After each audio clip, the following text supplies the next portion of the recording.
Hello viewers, আশা করি সবাই ভালো আছেন, সুস্থ আছেন। আজকের ভিডিওতে আমি এইচপি স্ক্যানজেট G3110 স্ক্যানারের ড্রাইভার ডাউনলোড করব এবং ইনস্টল করা দেখাবো। আশা করি আপনাদের ভিডিওটি উপকারে আসবে, সাথে থাকবেন। আমরা ব্রাউজারে যাব, ব্রাউজারে গিয়ে স্ক্যানার মডেলটি লিখব এইচপি স্ক্যানজেট G3110 এবং লেখার পর আমরা যদি একটু নিচের দিকে আসি তাহলে আমরা দেখতে পাবো, এখানে দেখতে পাচ্ছেন ড্রাইভার ডাউনলোড উইন্ডোজ 10। তো আমরা এখানে ক্লিক করব। ক্লিক করার পর আমরা একটু নিচের দিকে আসব, আসার পর এখানে দেখতে পাচ্ছেন ড্রাইভারটি এবং বিভিন্ন উইন্ডোজের জন্য। তো আমরা এখানে ক্লিক করব, এখানে আমাদের স্ক্যানারটি দেখতে পাবো এবং একটু স্ক্রল করে নিচের দিকে যাব। এখানে অনেকগুলো ড্রাইভার দেখতে পাবো বিভিন্ন উইন্ডোজের জন্য, ভার্সনের জন্য।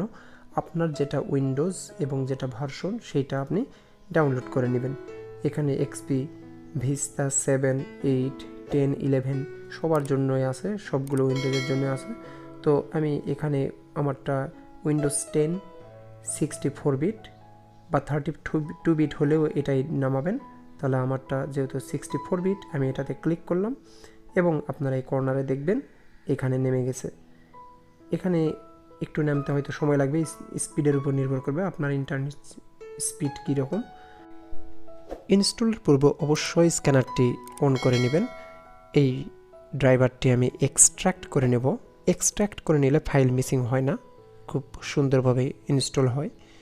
তো আমার এক্সট্র্যাক্ট করা হয়ে গেল। এখন এখানে ক্লিক করব এবং স্ক্রল করে নিচের দিকে যাব। ফোল্ডারে প্রবেশ করার পর এখানে সেটআপ দেখতে পাবো এবং সেটআপের উপর ডবল ক্লিক করব। তারপর সফটওয়্যার ইনস্টল। তো আমরা এখানে ক্লিক করব, ইয়েসে ক্লিক করব, এটা ইনস্টল হতে থাকবে। তারপর নেক্সট দিব এবং চেক মার্ক দিয়ে দিব, পুনরায় নেক্সট দিব। এখন ইনস্টলেশন প্রক্রিয়া চলবে কিছুক্ষণ, যতক্ষণ শেষ না হয় ততক্ষণ পর্যন্ত অপেক্ষা করবেন।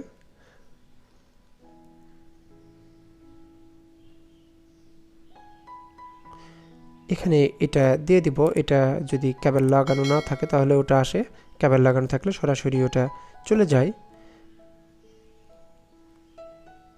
তারপর নেক্সট দিব। এখানে আপনি রেজিস্ট্রেশন করতে পারেন, না পারেন। আমি নেক্সট দিলাম, কিন্তু আপনারা না দিলেও সমস্যা নেই।